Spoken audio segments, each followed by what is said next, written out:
Salam sejahtera bagi kita sekalian. Marilah sejenak mendengar firman Tuhan yang tertulis dalam Kisah Para Rasul pasal 20 ayat 10. Tetapi Paulus turun ke bawah. Ia merebahkan diri ke atas orang muda itu, mendekapnya dan berkata, "Jangan ribut, sebab ia masih hidup." Demikian pembacaan firman Tuhan. Saudara-saudara yang dikasihi Yesus Kristus, dalam nas ini dijelaskan ketika Rasul Paulus sedang berkhotbah, ada seorang pemuda yang bernama Eutikus yang duduk di jendela. Karena mengantuk, Eutikus terjatuh dari tingkat 3 ke bawah. Ketika diangkat, ia sudah mati. Rasul Paulus merasa bertanggung jawab atas kejadian itu. Maka Rasul Paulus pun turun ke bawah. Ia merebahkan diri ke atas pemuda itu, mendekapnya dan berkata, "Jangan ribut, sebab ia masih hidup."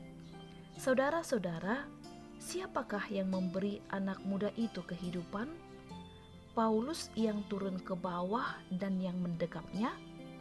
Tentu tidak. Paulus hanyalah satu orang percaya yang dipakai Allah untuk menyatakan kebenaran firman-Nya. Rasul Paulus melakukan satu pekerjaan yang sangat mengagumkan.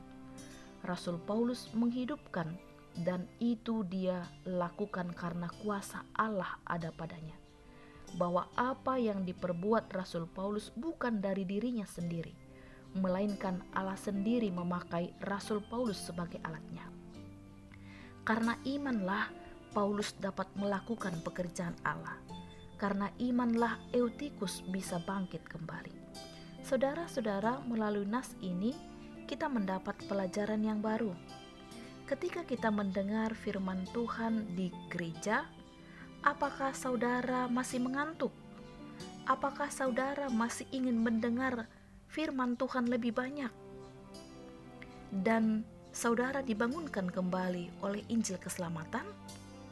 Marilah kita mendengar firman Allah dengan gembira, karena firman Allah yang dapat menolong dan menghibur hati kita, karena firman Allah yang menguatkan kita ketika menghadapi perkara dan tantangan hidup, karena firman Allah lah yang menumbuhkan iman kita setiap hari. Yakin dan percayalah bahwa firman Tuhan yang mampu menguatkan jemaat untuk tetap setia, bertumbuh dan berbuah. Amin. Mari kita berdoa. Bapa kami yang di surga, kami bersyukur pagi hari ini Tuhan anugerahkan kami kehidupan yang baru, dan Tuhan anugerahkan kami kesehatan. Kami bersyukur untuk semua kebaikan-Mu di dalam kehidupan kami. Pagi hari ini kami dikuatkan kembali dengan firman Tuhan.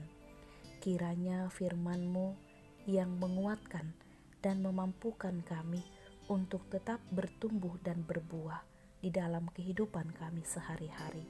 Tolonglah kami Tuhan hari ini di dalam melakukan segala aktivitas kami bersama-sama dengan Tuhan.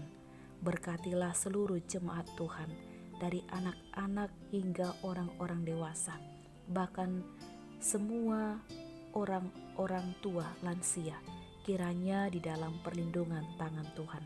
Hari ini kami mau berjalan bersama-sama dengan Tuhan Yesus. Terima kasih Bapa di surga, di dalam nama Tuhan Yesus kami berdoa bersyukur kepadamu. Amin. Selamat pagi, selamat beraktivitas. Kiranya Tuhan Allah memberkati kita. Shalom.